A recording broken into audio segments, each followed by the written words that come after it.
Olá, sejam bem-vindos ao Academicamente, nosso podcast que traz semanalmente questões e curiosidades sobre diferentes áreas. E hoje nós iremos aí mergulhar no universo da música e eu trouxe 2 convidados muito especiais. Mas antes de apresentá-los, roda a vinheta.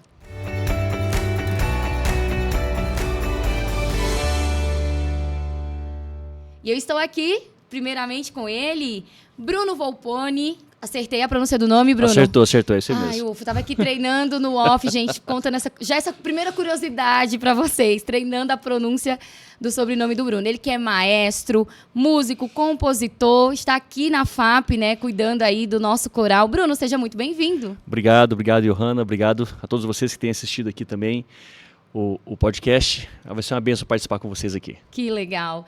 E por último, mais não menos importante, ele, Alisson Melo. Gente, o currículo desse homem, se eu for descrever, ele vai dar 30 minutos de podcast. Mas vou tentar resumir aqui, vou ter essa audácia, Alisson. Compositor, pianista, músico, faz hobby também, que a gente vai ter em outro podcast, em outro formato. Vamos deixar aqui um link aqui em algum lugar do YouTube para você assistir uma outra programação que a gente vai fazer com Alisson. Cantor do Expressão Vocal e entre tantas outras qualificações. Alisson, que honra ter...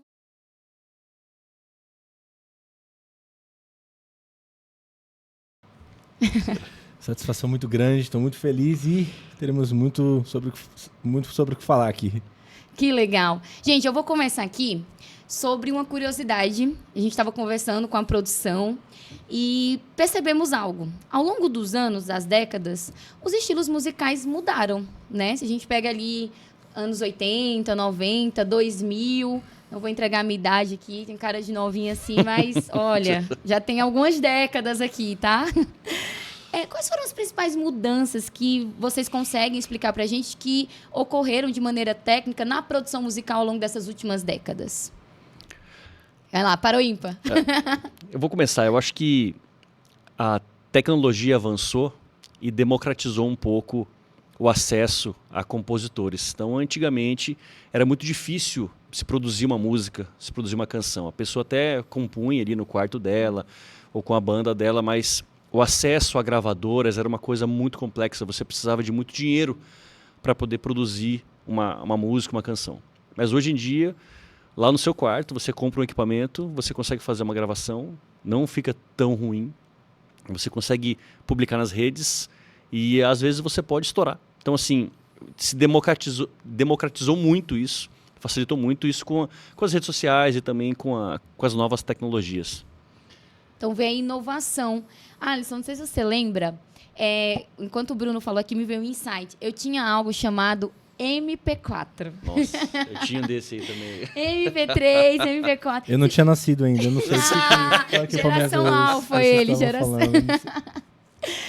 Comenta aqui pra gente, você lembra do que era MP3, MP4? E olha, isso já é moderno, né? Porque a gente tem o Discman, tem outras questões aí por eu trás. não sei o que é mesmo, então... Então, nessa mudança de tecnologia, eu estava percebendo essa democratização. A gente tinha CDs, MP4, MP3, cabiam 12 músicas, 6 músicas, e foi aumentando, assim. Eu lembro, era rosinha, gente, eu lembro, assim, nossa, que nostalgia. Você vê como positivo essa tecnologia em contribuição com a música, essa democratização? Pelo que o Bruno falou, se eu quiser, eu sou super desafinada, mas se eu quiser, eu vou lá no meu quarto, gravo alguma coisa e publico. Você vê de maneira positiva essa mudança musical de se produzir ao longo dos anos? Olha, eu acho que como qualquer avanço, Johanna, tem os seus aspectos positivos e os seus aspectos contrários e negativos. Nenhum avanço são só flores, né? Então, ao mesmo tempo que você nivela a possibilidade de se fazer música, você também acomoda pessoas no que diz respeito a se desenvolver para fazer música de qualidade. Afinal de contas, os recursos eles conseguem... Por exemplo, para que eu vou cuidar da minha pele se eu posso botar um filtro e deixar ela com uma pele de bebê? Nossa. Então, eu não preciso cuidar da minha pele. Eu preciso ter um bom celular e um bom aplicativo que corrija as imperfeições. Então, música passou a ser algo que não depende de um empenho, de um engajamento, de uma dedicação, de uma entrega, de uma tradição, de uma pessoa que se dedica durante décadas. bom, se os recursos podem me favorecer e fazer por mim, então não preciso estudar. Exatamente. Porque os programas, os aplicativos vão fazer o trabalho que em termos absolutos, seria meu. Uhum. Então, este é um problema. A gente tem muita fake musics. Olha, esse termo é novo. Fake musics, pessoas que não fazem música fazendo música. Esses dias eu até tive contato com um material que eu fiquei impressionado. Uma pessoa falou assim, cara, eu fiz uma música e tal, um conhecido. Eu conheço esse cara tem pelo menos umas 2 décadas, ele nunca encostou a mão num instrumento. Eu fiz uma música, queria te mostrar. Eu falei, nossa, mas de repente ele, né, Deu um ponto em de virada. secreto tava lá se dedicando. Quem sou eu? Me mandou a música, um negócio assim altamente hollywoodiano. Eu falei assim, não, aí eu já fiquei um pouco desconfiado. Aí eu descobri que tem aplicativos que você digita lá, você escreve alguma coisa, ele produz, mas assim, produção com base norte-americana, assim, com convenções, com introduções. Eu fiquei encantado com o negócio, só que eu sabia das limitações dele, mas quem não sabe, ele vendeu, compra, entendeu?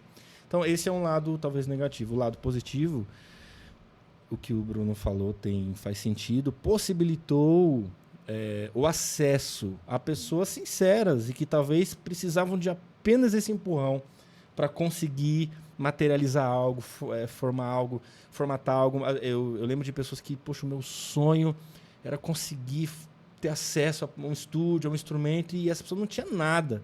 Nossa. Então era a distância do nada para o estúdio caríssimo, né? Então realmente isso... Eu acredito nessas duas frentes, né? Claro que existem outros aspectos, não são somente esse que o Bruno mencionou e esse que eu mencionei. Mas eu acho que é mais ou menos nessa direção. E você falou da mudança, né?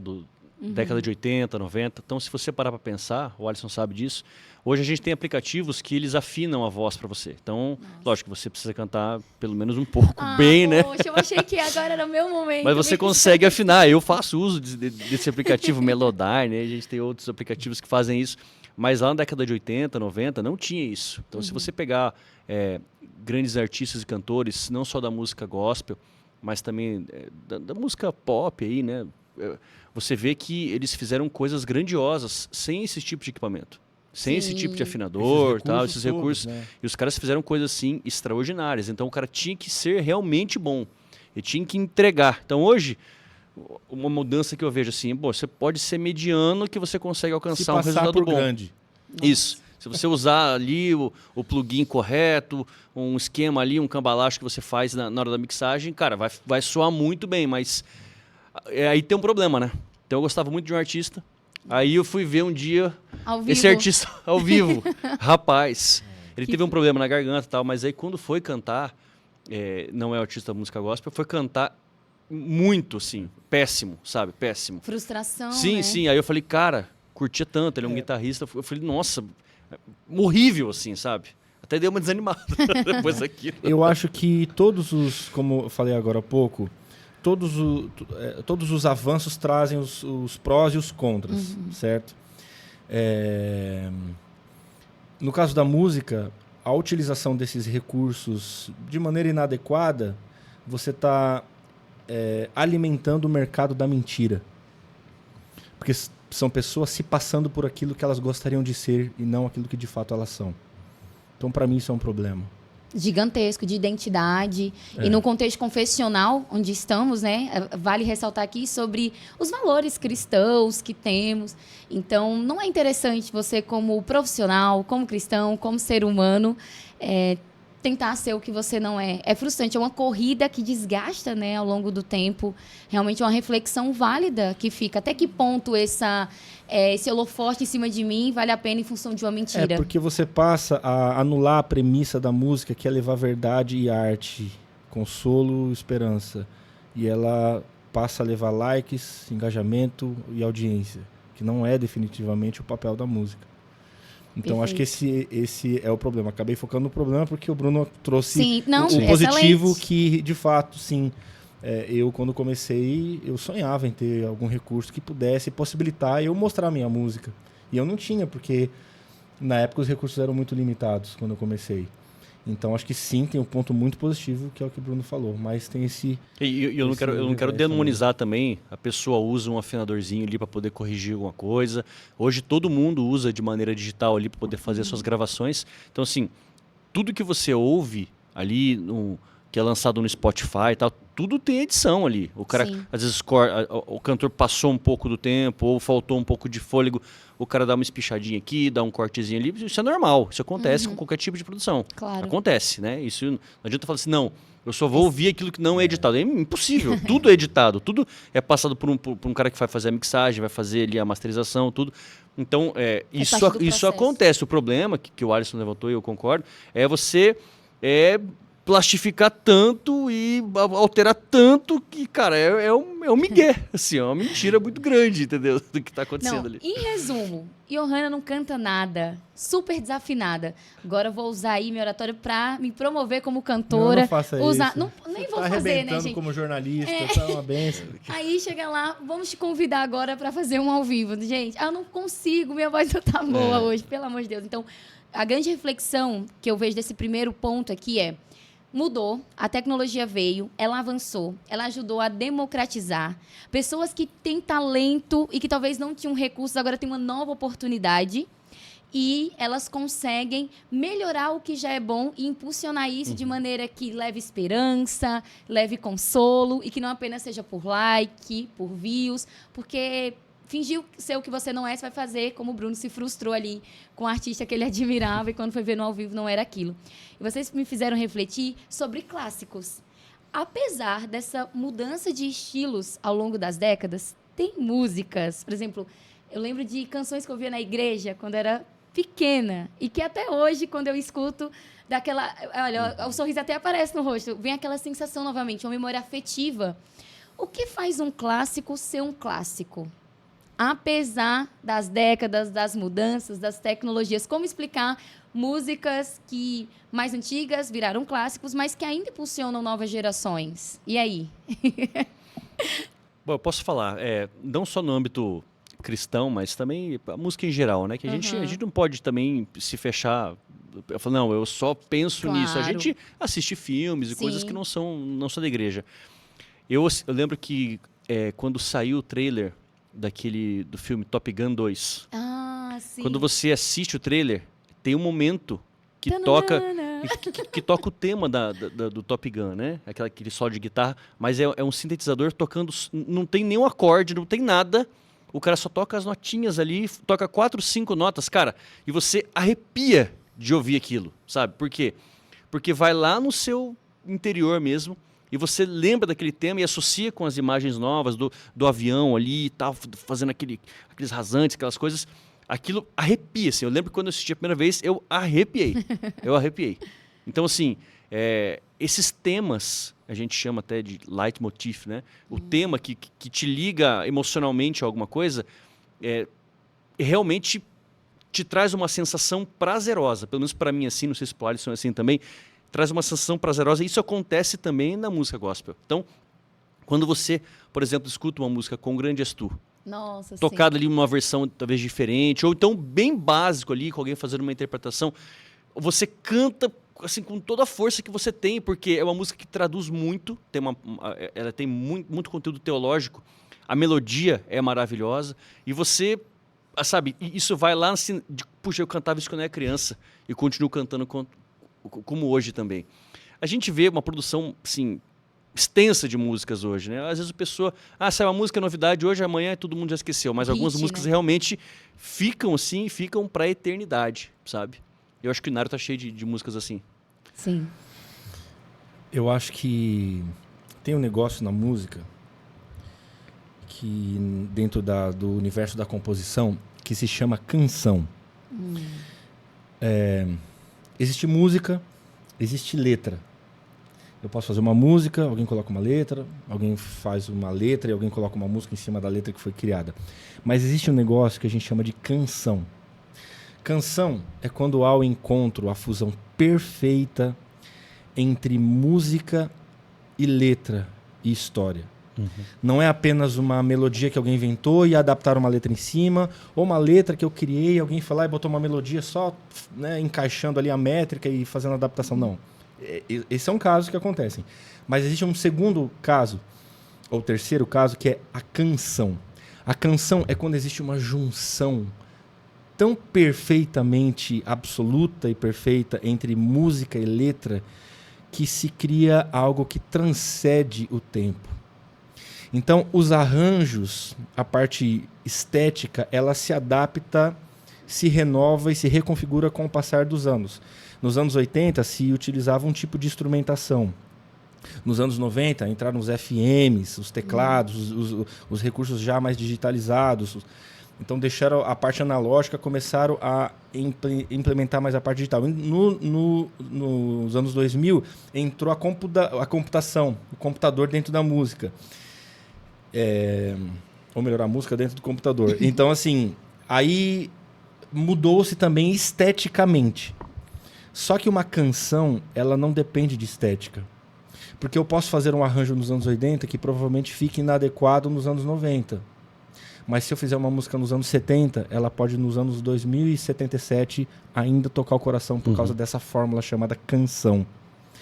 Então, o tempo não agride uma canção. Ela vai agredir a sua forma estética. Poxa, esse arranjo soa anos 70, né? Esse arranjo parece que soa meio os anos 90. O jeito lá que o Babyface fazia música, que o David Foster começou a estourar os grandes sucessos. Mas se você tocar uma música que fez sucesso não por causa de mídia, mas por causa de ser uma canção, em qualquer época, você pega um clássico dos anos 30, e se eu sentar no piano hoje e tocar para você, você vai se emocionar se esta for uma canção. Então a canção, ela rompe a barreira do tempo. Canção não envelhece nunca. Canção não tem data de validade.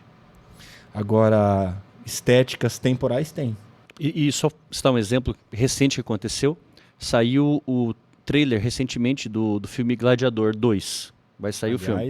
Ansioso, né? Sim, ele. Bacana. Então, e aí, não sei se você reparou, Alisson, se você chegou a ver. Eu não vi ainda. Colocaram, no final do trailer, colocaram um rap. Assim, cara, não casou.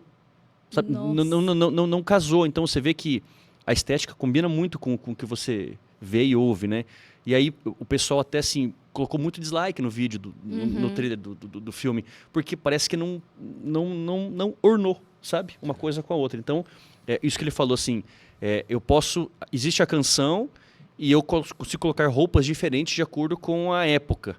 Então, como, poxa, o filme se remete a uma coisa assim de centenas de anos atrás. E aí colocaram uma música super atual num filme que fala de muito antigamente. Cara, não casou. Então tem que saber fazer essa união, sabe, de tempo com o tempo que a gente está vivendo também. Acho que isso é importante. Nossa, que emocionante. Como é bom ouvir pessoas especialistas e apaixonadas pelo que fazem, falando sobre isso. E aí eu vou ter a audácia de acrescentar na receita, se é que dá para caracterizar assim, de um clássico, o fator humano. Né? Porque vocês falaram tecnicamente de maneira muito bonita o que é a canção, a questão dos clássicos, como ele perpassa os anos. Mas, por exemplo, se você for começar ali, Alisson, a compor uma música, vai ter suas vivências, suas memórias, suas dores. Se você, Bruno, for colocar, né, no papel algo... Eu amo escrever. Eu gosto de escrever. E eu, desde pequenininha, tem dons que aparecem desde quando você se entende por gente, né? Outros talentos você vai adquirindo ao longo do tempo. Sempre fui falastrona e tagarela. E tinha uma coisa, eu às vezes não conseguia muito mostrar minhas vulnerabilidades, mas tinha um lugar que era meu refúgio. Pegar um papel, uma caneta e eu escrever crônicas, do meu jeitinho. Eu nem sabia o que era aquilo, eu não sabia qual era o gênero literário que eu estava fazendo, não fazia a mínima. Mas era uma válvula de escape. E hoje eu dou muita risada. Minha mãe guarda, filha de professora, gente, minha mãe guarda vários diários meus ao longo dos anos. E esses dias eu peguei um quando eu tinha 10 anos. Eu falei, gente, olha o que era problema para mim com 10 anos de idade. Então, esse sentimento na narrativa, né? Então, com certeza, enquanto o Alisson falava aqui com brilho no olho, falando de como é a canção, aí eu falo, gente, agora eu sei porque esse cara compôs Ele Virá. Se você não ouviu Ele Virá, eu dei uma pesquisada sobre eles antes, gente. E eu descobri que ele é o compositor de Ele Virá. Sim. Eu já me emocionei muito ouvindo essa canção. Sim. Ouvindo essa canção. Sim. E Deus já falou muito comigo ouvindo essa canção. Em diferentes épocas. Então, o valor humano, que é algo que é um dom, que é um talento que pode ser multiplicado, isso acho que máquina nenhuma faz, né? Você pode ali aprimorar, mas máquina nenhuma faz. Vocês falaram algo muito importante, o Bruno começou a falar, sobre a questão de se emocionar. Você escuta um clássico e você se emociona. Quais são as reações neurológicas que a música causa no nosso cérebro, por exemplo? Dá para ouvir todo tipo de música? Dá para ouvir todo tipo de letra? Fala um pouco pra gente sobre isso. Vai lá, Alice, o que você acha? Por favor. Vai lá. Para ou ímpar, vamos lá. Ele tá seguindo o círculo aqui. Eu acho que se faz música no planeta Terra há 700 anos aproximadamente. Uau. E nesse período de 700 anos são utilizadas as mesmas 12 notas. Nossa. Isso que quer dizer assim, lógico, faz música há mais tempo, só que no formato que nós entendemos hoje, com uma partitura, com notação musical, do jeito que nós traduzimos a música hoje, né? Uma música moderna, isso que ele quer dizer. Então, assim, há 700 anos, o ser humano, aproximadamente há 700 anos, faz música utilizando os mesmos recursos. As mesmas 12 notas. Só esse fato, completamente sem explicação, como que o ser humano consegue, durante tanto tempo, usar somente esses recursos e criar tantas coisas absurdamente diferentes. A falta de explicação para isso, não tem como explicar, ela também reflete a falta de explicação para reações psíquicas, emocionais na pessoa. Nós não temos uma base de dados suficiente para identificar exatamente qual que é a reação neurológica ou psicológica da música numa pessoa. O fato é, cada pessoa que escuta uma canção, ela reage de uma forma diferente. Tem gente que toma para si uma canção e tem memórias afetivas, experiências emocionais com aquilo durante décadas. E quem sabe você ouviu uma música na sua infância e você com 50, 60 anos, se você ouvir aquela canção, você vai se lembrar da sua professora, da sua mãe, você vai lembrar de alguma coisa, mas aquela mesma canção não vai trazer essa mesma reação numa outra pessoa.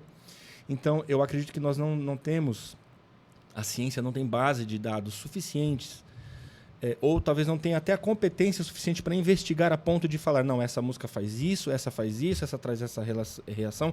Há estudos, já vi estudos tipo, colocaram 100 bebês escutando música rock, 100 bebês escutando música tal, aí 100 bebês choraram, os outros...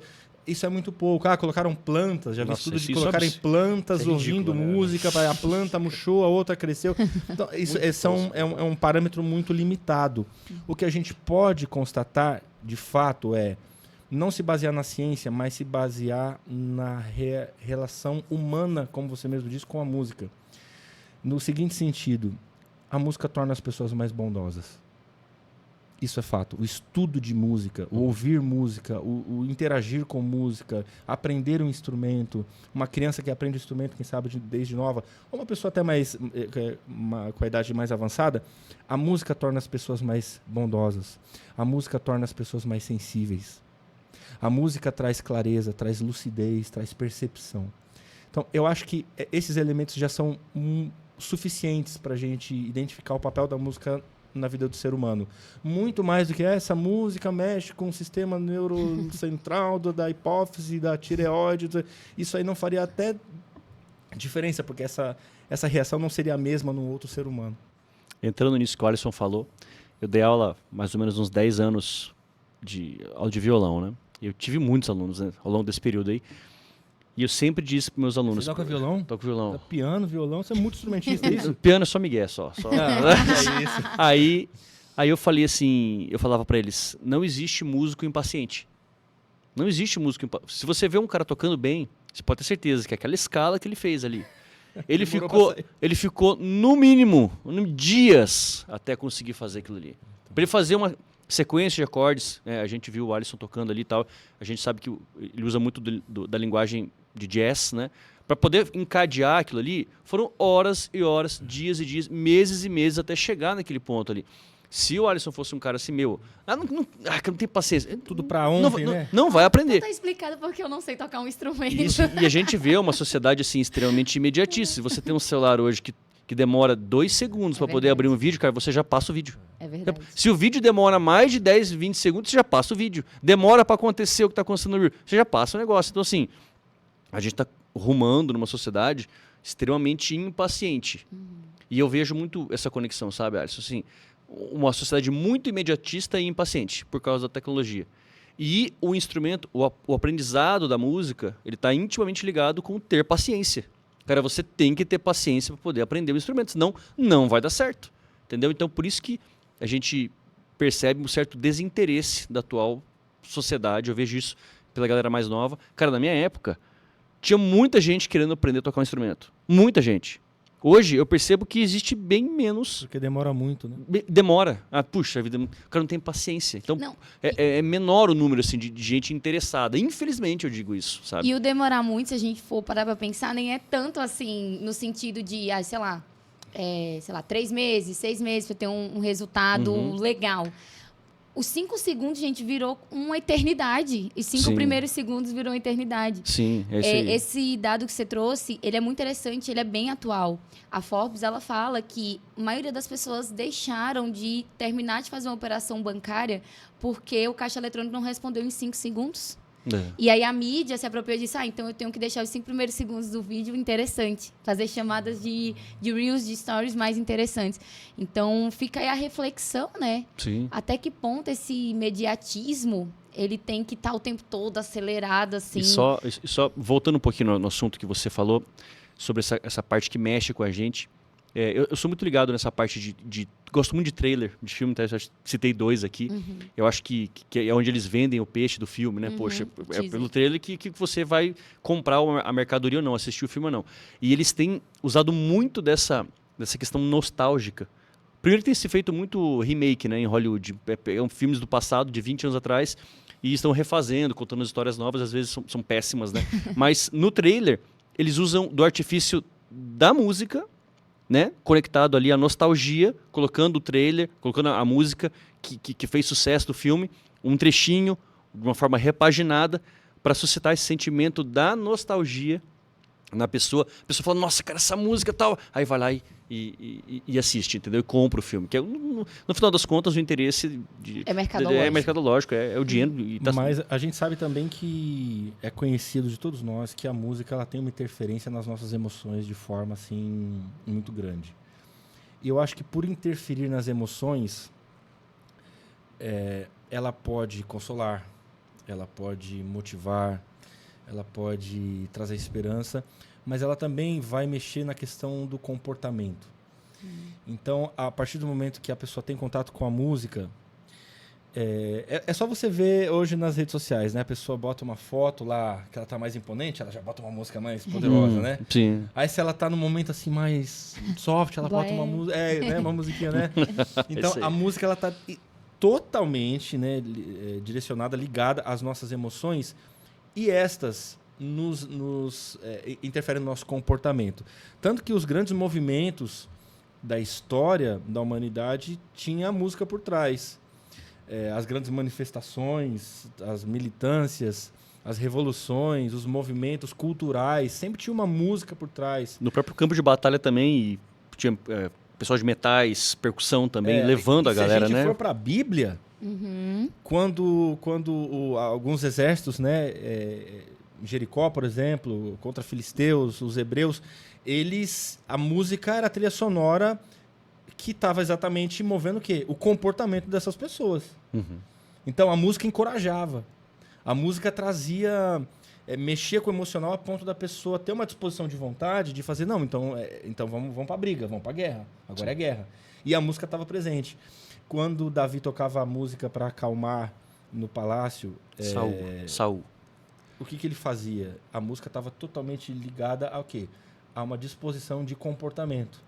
Então a música, ela pode deixar você excitada, nervosa, ela pode te deixar calma. A pessoa vai pra academia, ela quer ouvir música, porque ela acredita que aquilo vai trazer o gás que ela tá precisando. Ela tá precisando refletir, escrever um texto, como você fazia, bota uma música. Então a música está associada às nossas emoções.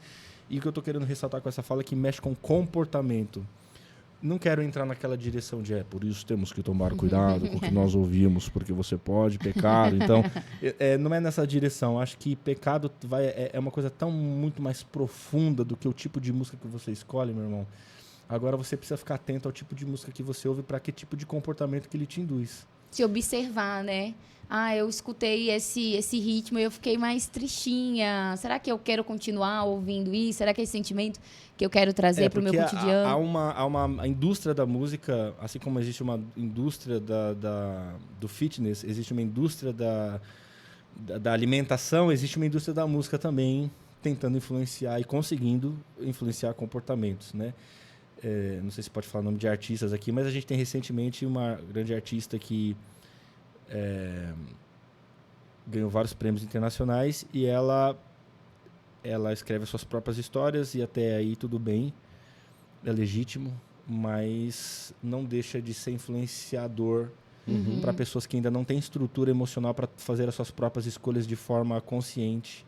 Perfeito. E tem muita gente cortando os pulsos aí porque escutou uma música que a moça falava, eu fiz isso e ainda estou aqui. E influencia comportamento. A música influencia comportamentos. E comportamentos influenciam decisões. E decisões geram consequências. Então, é muito bonito quando você vai escrever um texto e a música te inspira a escrever algo muito melhor. Mas a gente está falando de 8 bilhões de pessoas e gente fazendo música de forma tendenciosa, influenciando, querendo mesmo que haja um comportamento manifesto ali na sequência, né? Excelente. A psicologia ela vai falar disso. Emoções geram sentimentos, sentimentos influenciam comportamentos. Então, altamente válido o que você está falando, dessa provocação, né, do que você está ouvindo. Imagina quando isso tem uma letra, com uma melodia e que tudo isso em conjunto, né, vai proporcionando, impulsionando ações que não são válidas ou são válidas, dependendo do contexto que você está inserido. E por falar em contexto, aprendizagem. Nós estamos aqui falando diretamente do campus da Faculdade Adventista do Paraná. Inclusive, se você deseja estudar aqui, conhecer esse estúdio pessoalmente aqui do Academicamente, acesse o site faculdadeadventistas.com.br, conheça os nossos cursos, conheça a nossa estrutura e vem aqui, cantar junto com o Bruno. Conhecer artistas como Alisson Melo, que nos visitam aqui no nosso campus. As nossas inscrições para o vestibular já estarão abertas, então é sua oportunidade de estar aqui. E por falar desse ambiente de aprendizagem, como a música influencia nessa questão do aprender? Tem pessoas que gostam, eu tenho amigos que amam colocar música clássica para estudar. Fala assim, Johanna, eu coloco música clássica, mas aí eu já entendi a subjetividade que o Alisson falou, às vezes o que provoca em mim, não provoca no outro. Mas é real isso? A música me ajuda eu vou começar com essa, porque assim, tem gente que fala, eu só estudo com música. Cara, eu não consigo. Eu não sei como é que é a questão do Alisson, mas assim, se tem uma música tocando, eu não consigo, eu fico prestando atenção na música. Entendeu? Eu fico vendo ali a convenção que o cara fez, eu fico vendo a virada da batera, eu fico vendo o violão. Aí eu fico dissecando, assim, tipo, a batera tá fazendo isso, o baixo tá fazendo isso, o piano tá aqui, o vocal fez isso, tal, o cara tá usando tal tipo de estrutura. Deve ser assim contigo também. Não consigo fazer outra coisa. Eu ouvindo pessoas palestrar, eu fico assim, talvez. Eu falo, ele começou com storytelling, ele vai conectar lá no final. Perdeu tudo que o cara falou, só... Opa. Eu não consigo, e eu sou meio bitolado, assim, de ficar ouvindo várias vezes a mesma música, então não dá pra... Não tem muito tempo, eu tava num consultório médico, fui a uma consulta com um determinado médico, e ele, ao lado dele, tinha um equipamento de som, assim, e ele deixava uma música tocando. Passou uns 5 minutos, no máximo, eu pedi pra ele, assim... Doutor, com todo respeito, eu sei que eu estou aqui visitando o seu ambiente, mas, por gentileza, seria possível tirar a música? Aí ele olhou assim pra mim, né? Tipo, será que ele não gostou do meu estilo de música? Eu falei assim, não tem nada contra o estilo de música. É que eu tô reparando em todos os inputs dessa mixagem, eu tô prestando atenção nos arranjos e tal. Inclusive, aí eu falei, não tá muito legal, seria muito inadequado. Eu falei assim, eu tô prestando atenção mais na música do que nas suas orientações. Ele... você é músico, você é. Ele, não tem problema. Aí ele desligou a música, porque de fato é. Sim. Você fica prestando, né? Sim. É o que ele acabou de falar. Você fica prestando atenção. E aí vai além, aí você começa a pirar, tipo, não, mas esse baixo podia estar mais alto, mano. Tipo, não tá rolando. Tipo, aí você fica pensando na introdução da música, pô, não tá legal esse timbre, pô, tá desafinado. Podia ter ali, caprichado, né? né? Podia repetir esse igual, baixo tá podia baixo, ter a diferente. afinação tá baixa. Mano, então, tipo assim, rola. Eu nem sei qual que foi o início da pergunta. Não, mas a questão assim, a música como para aprendizado. Plano mas de veja, fundo, né? veja, Plano a minha de filha, fundo. a minha filha, ela tem 7 anos, né? Então ela tá escutando muito Minha Vida é uma Viagem, Daniel Lidick. Aí tem uma música lá que fala das cores do arco-íris. Cara, até antes dessa música, eu não conseguia decorar a sequência das cores do arco-íris. Eu não sabia as Muito cores. bom isso aqui, presta atenção, hein? Não Fala sabia. aí. Então agora eu sei, vermelho, laranja, amarelo, verde, azul, anil, violeta. Viu só? Eu decorei por causa da música, do Daniel Lidick, cara. Aliás, Eu decorei por causa da música. E veja, o pessoal decorava o Pentateuco, né? Ali, os 5 primeiros livros da Bíblia, com base na música. Cantando. Eles cantavam, né? Isso lá no Olha. tempo de Jesus. Eles Uau. cantavam e através da música. Eles decoravam todos os livros da Bíblia. Era a Os Bíblia para eles, 5. né? Os 5 primeiros livros. Eles decoravam tudo, mas como? Lendo, obviamente, mas também através da música. Então a música tem essa capacidade, e a gente vê isso com professores de cursinho. Vamos aprender a fórmula tal, não sei o que. O cara faz uma musiquinha e pega uma música conhecida tal, faz uma versão, uma paródia ali, usando ali a sequência tal. E, cara, isso entra na sua cabeça de um jeito mesmo. que não sai. Até o nome aqui é academicamente, né, do podcast, a gente lembra daquele filme Divertidamente, do primeiro, que eu já assisti umas 1000 vezes. Aquele filme é muito bom. E lá tem uma parte no filme que aparece uma lembrancinha de uma música de uma pasta de dente. Cara, e aquilo é muito verdade, porque tem músicas que realmente entram na sua cabeça, cara, que você não consegue tirar. E às vezes é uma música péssima, horrorosa, entendeu? Que o mundão aí tá cantando, cara, e você ouve uma vez, cara. É o suficiente para poder impregnar na sua cabeça, sabe? De uma forma assim que pode ser usado pro bem ou pro mal, né? Então, eu acho que tem essa função didática de você, poxa, eu vou utilizar a música para poder colocar algumas coisas na minha cabeça que eu não vou mais esquecer, como foi o caso da música do Arco-Íris, né, do Daniel Lidick, lá do Minha Vida é uma Viagem. Mas você pode usar textos bíblicos, e a gente tem muitas músicas que falam sobre verdades profundas, e a música serve para isso também, para poder validar nossa fé, para poder não deixar a gente esquecer de alguns pontos importantes. Então, por exemplo, aquela música Justificado, do Novo Tom. Aquilo ali é uma aula profunda e complexa de teologia. Profunda. E ali tem uma letra impressionante. Sabe, acho que foi o Valdecir Lima que fez, eu acho, não sei. Deve ser. Então, assim, Dupla mas é muito genial, bom, assim, é muito profundo. Então, aquilo ali serve para poder validar muito a nossa fé e deixar a gente entender todos os pontos que falam a respeito da graça, da justificação pela fé e tudo mais. Então, a relação com música para aprendizagem, ela vai mudar aí dependendo de cada pessoa, né? Tem gente que coloca um instrumental para se concentrar. Tem gente que tem que não, habilidade, tem gente que não se concentra. E tem pais, como o Bruno, que vão aprender as cores do arco-íris. Sim, é isso aí. E vai ficar fixado. Não, mas eu acho que a música ela pode ser também ferramenta para essas duas situações. Se você pegar, por exemplo, analisar como o Bruno está falando, se a gente pensar na música como uma ferramenta pedagógica, ela de fato vai entrar nesse lugar do cérebro que vai te ajudar a aprender coisas, né? Tanto é que, por exemplo, eu tive que, algumas vezes na minha vida, fazer jingles para candidatos à política, e a gente cria uma ferramenta que o cara ouve uma vez a música e decora o número do candidato. E ele vai para a urna, ele não pode levar cola, ele vai cantando a música lá. Inclusive, começaram a vir algumas aqui agora. Cara, entendeu?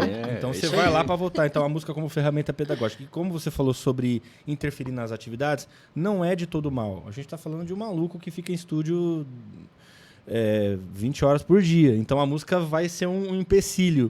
Mas, por exemplo, se a gente pegar nos livros do Dr. Ben Carson, que é só um neurocirurgião especialista em separação de crânios de nascimento de siameses, né? Isso. Ele, nos livros dele, alguns ele conta que ele ficava 7, 8 horas numa cirurgia e ele colocava uma música clássica no fundo. Poxa, o cara vai ficar 10 horas operando um outro ser humano, separando duas cabeças uma da outra. Tipo, ele fala nos livros dele que ele colocava música clássica e deixava tocando. Agora imagina uma coisa, se alguém vai lá e tira da tomada o MP4 dele lá. Como é que ia fazer, você entendeu? Então a música também pode funcionar para inspirar um texto, quem dirá inspirar uma cirurgia de crânio. Fantástico. Gente, esse universo da música, ele é surpreendente e verdadeiramente como eu aprendi hoje com vocês. Gente, estou muito honrada. Eu tô sentindo esse tom aí de fala que tá acabando, né? Não vai acabar não. Ele Pode captou. prolongar aí, pode Vamos ficar prolongar. mais um pouco. Fica aí. Eu gostaria de ficar mais tempo, mas aqui, ó, falando um pouco de bastidores, a nossa produtora, Juliana, já tá aqui, ó, 5 minutos, Johanna, tá prestes a acabar, mas a gente deixa aí uma oportunidade, quem sabe, uma segunda vez pra gente vir aqui e retomar esse assunto, porque ele é amplo, ele é profundo e ele é importante. Como eu aprendi aqui hoje. Então, Alisson, muito obrigada pela sua contribuição. Muito obrigada, Bruno. Aprendi bastante. Que dom maravilhoso e inspirador da música. Eu não tenho, mas eu sou uma ótima apreciadora, tá? Eu gosto de ouvir, gosto de consumir. E que bom que a gente foi agraciado no mundo com música. Muito obrigada a vocês. Obrigado pela oportunidade também. Não deixe de assistir e compartilhar com seus amigos também. É isso aí, muito obrigado, Johanna, Bruno. Foi uma alegria muito grande estar aqui com todos vocês, é claro. Nós ficamos por aqui e até o próximo Academicamente. Valeu!